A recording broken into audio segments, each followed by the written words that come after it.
Welcome to NaviWork, your guide to settling into a new organization. Fresh out of school or transitioning from one organization to the next. I know it can be challenging to navigate the work environment because I've been there, done that, and worn the t-shirt. I am the amazing Ameze and I'm here to help. I can't wait to see you every Monday at 7 a.m.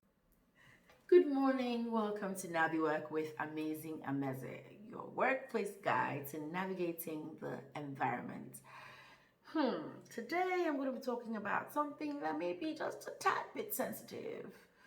Workplace romances. Very interesting. So I'm going to read an excerpt from the book and then we'll talk about it. So in your workplace or office, is the man or woman of your dreams sitting at the desk within your eye shot just across the way? We're social beings, and it can be comforting to have a special someone around to offer moral support when you're feeling stressed or to celebrate with you when you feel on top of the world. Keep in mind, though, that these situations could stir gossip about what is happening in that relationship and could even provoke accusations of favoritism. If you find like if you find yourself, or you find like you have a thing or feel some sort of way about somebody in the office and people begin to know about it, that's another issue. You may want to address it, you may need to disclose it, but it's very important. But first things first, the office, virtual or physical, is a professional environment and it is wise to keep it that way. Every organization should have a staff handbook or should have a guide of ways we should conduct ourselves in the work environment. It also most times provides for relationships between colleagues. So familiarize yourself with your handbook and allow policies to guide you. When you encounter something that is not exactly covered, rather than ask for forgiveness later, ask a simple question.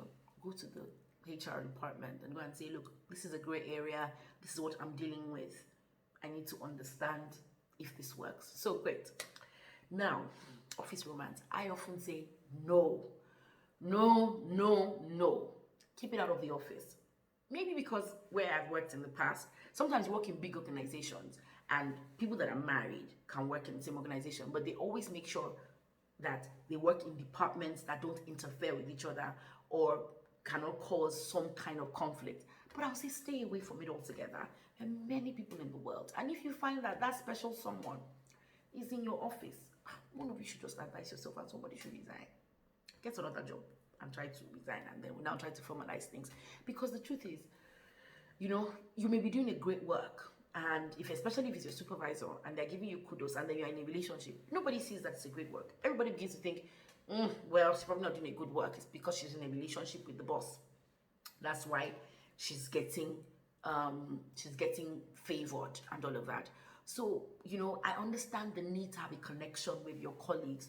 Very important. I've had most of my greatest relationships and friendships came from the workplace, and I really am thankful for those relationships, male and female.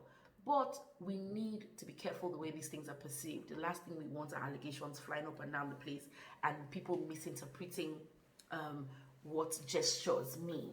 So in the office, my advice is stay away from entanglements. To be honest, you can do without them. And another thing about office romance is that sometimes it's one-sided. Somebody is thinking, oh, this meant that.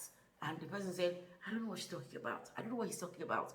I was just being normal and cautious. I'm like that with everybody else. So I would often say, stay away from the office. Keep it away from the office. But if there are any gray areas, if there's anything you're confused about, talk to the person about it.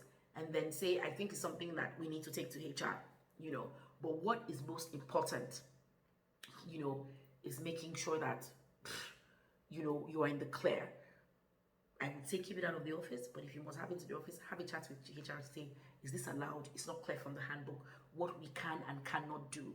And don't start telling your colleagues and start chatting around saying that I think he likes me. In fact, he said that you can cause a problem. So let's not do that. We really don't want to do that. Do we want to do that? No, we really don't want to do that. So we need to have boundaries in our friendships, understand what the friendships mean, understand gestures, understand the people, understand the culture.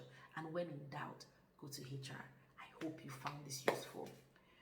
If you have any questions, send me an email at amazingameze@naviwork.live and I'll be happy to answer your questions. Have an amazing week. Thank you. Bye.